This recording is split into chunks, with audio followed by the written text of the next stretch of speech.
Around here. Dart Monkeys early on look like they do want to temper expectations out towards B long here. Back when Sky was meta and some teams who run the breach as well, will just commit their flasher in towards that area. But for CLG, they like to leave Amnesia here. She'll just play contact early with these jump peaks, and with that wall in her possession, she can slow and get the wall on down, but maybe giving away a little bit more space than she would like. Still able to get away scot-free. You can't say the same for Rise though. However, a pinch. Bungie already flanking, not fast enough though. Rendezvous also there from Claudia. She's here at the perfect time. Support has arrived. Shots from all sides too, and the aftershock pushing people so far back. Defenders holding down that B side. Elbow is the last form of control that Grimoire has. Maybe a little bit of a flank as well. The options are open. 1v2 on pistol. Anything can really happen. Stopping a little bit of the sightline. Grimoire has all the information to work with now, but still should no peeks at all should come here from the side of CLG. Les Claudia is feeling a little bit frisky, looking for a shot of her own. A little bit of damage done. Just give Grimoire the space, give her the time, then act off of the decision made. Spike in hand though, so maybe they want to deny that plant completely, but if she gets away, A is a definite possibility. I think Claudia still has the other gate, so she could rendezvous back here if she wants. Instead, might elect to stick around or just play with her teammate. However, Trademark will reveal, so they know this isn't a fake. They know that A is being committed to. Grimoire, however, has the plant down. A molly to play with. This is doable. However, there's Claudia. Rendezvous in play. Had to wait for it. Grimoire knew that TP wouldn't be immediate from Claudia. 20-second window to work with, but U-Haul would be the destination. Question is now, for the journey of CLG, trying to spot out where Grimoire could be hiding. Will they expect that right side on showers? It's a detective case. Is it going to be solved? Do they have the evidence is the question. Zooming in, see the shoulder. Grimoire a little bit over peak there, a little bit too slow, but it's all good. EMEA sees it coming. They solve it all, send her to jail, and get that first round. And for that player to have been close to U-Haul and to possibly have an isolated duel. That never happened, so it was all good, but still, those kind of plays stress me out when you're taking undue risks like that in a man advantage situation. I feel like just because that trademark popped and the slow was in play, they definitely have a little bit of confidence to make that U-Haul play. That being said, no slows here now. It's all about speed. For Dart, they're trying to move in fast once again towards that B-long sides. Going away the teleport as well from Claudia. She'll rendezvous immediately to make sure that there's support for the team.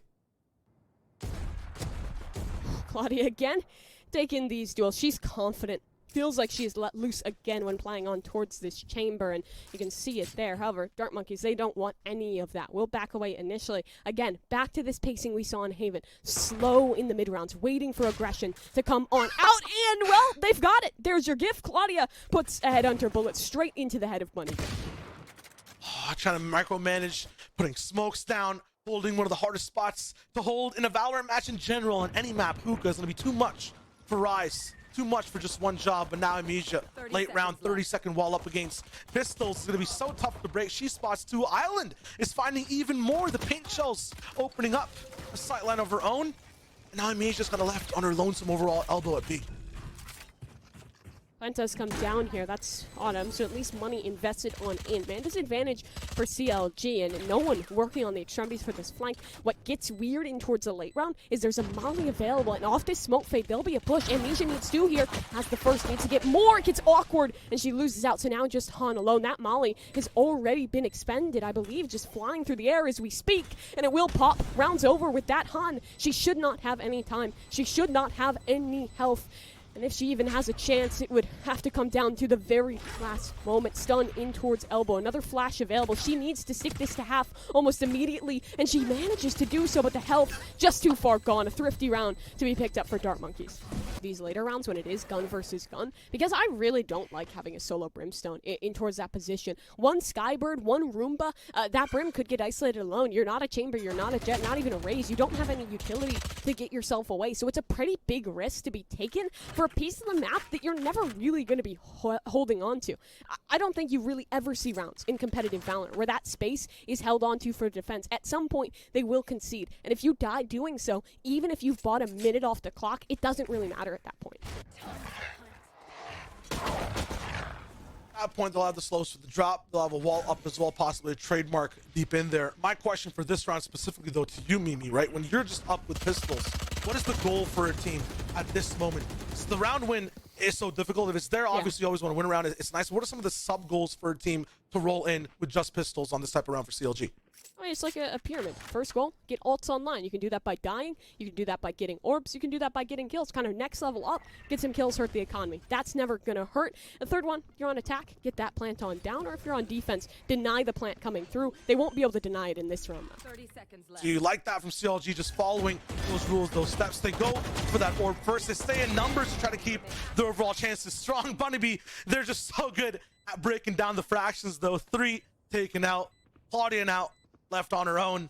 Gonna be tough, but they got what they needed to. As Mimi just mentioned, the deaths are there on that eco.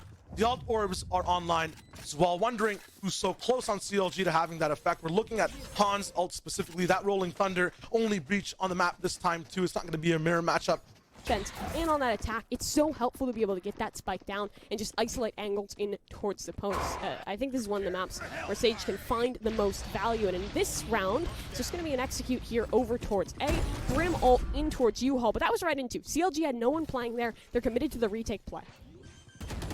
Don't really need to isolate any angles at all when you have a satellite that shoots lasers towards the ground. It's going to be looking fine. Not that much work to do to the side of Dart this time. Still, takes a little bit for that spike to go down. A few seconds spot can be huge in the post plant. Still, there is space here. Over towards the shower side. CLG have held this since the very beginning of the round. They have a molly to work with. They have 2 brim smokes too. This can work really well to zone off that spike. And again, it's this wall up. So much utility to block off if they can get their hands on that spike site. Wall looking right, just a little bit holy overall as a few bricks are down. Bungie finds a few. Jumping up onto the van, somehow taken out by Grimoire. His fields are kind of around that corner now. Sage Wall, Veronis up, and Claudia is just popping off with the tour de force. It's looking good. It's wrapping up, and CLG, they look cool, calm, collected, taking this round. Also online for both sides. Bungie a little bit away from that showstopper. Isla so much closer. Just one. Bunnybee, they have Seekers as well, so that dog will follow. Possibly one guiding light just to gauge if there are people possibly closer, just waiting over. Oh, everything actually silent. Dart actually want to take it so much slower. Goading CLG to maybe making a few over peaks. They've done it before. Not going to be Claudia this time. They understand exactly what's being broken down at the long. Rise on one side, pushed all the way over, and it's going to be Autumn, it looks like, waiting for him. She'll open the door and see what's good. Bungie and Han are there for the support to get her out. Not going to be an isolated fight this time. That's not something a wall can solve. And Autumn will go down with the spike. I feel like this was actually an intentional play from the very beginning from CLG. They set up to contest space over towards long in the late round. If the alarm bells had been set off towards showers, that Brim can teleport, and off the breach utility, you can work kind of a shower switch. We see a lot of teams do that when they play the sky over towards that angle, but I think it would work well too with this breach. Interesting thing to think about, but now Dart Monkeys, their big thought is, how do we recover this spike? They will for free, but the timer is ticking on down. Only 30 seconds for this execute towards A, and Han has the Rolling Thunder.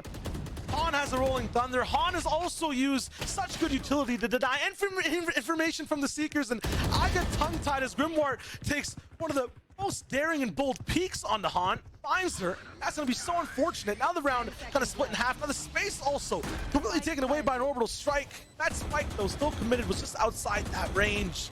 This is going to be tough. A 3v3 that CLG was not expecting. They were ready for that Rolling Thunder to just win them the round, but EMEA opens things up with a big headshot all the way over on a triple. And that's exactly the number they're going to have to hit in terms of kills to be able to defuse this spike. Grimoire now is going to take a step over to the stairs. Is it going to be towards her demise? Is the question, though, as Claudia is the one trained on her head. Spike actually blocked by the smoke. It's going to be a mission in the nighttime, a mission in the dark that's going to be successful. Grimoire not even in the conversation for this round. We'll find one of the picks, but the round will go to CLG. Enough options left in those critical late situations, and the punishment was felt in that one. Still, odds will come back out. There's still plenty of money to work with on the Dart Monkey's side, and this time it's a low utility. Is this a commitment or just a fake? Ult pop down towards 8. How many rotations does this buy?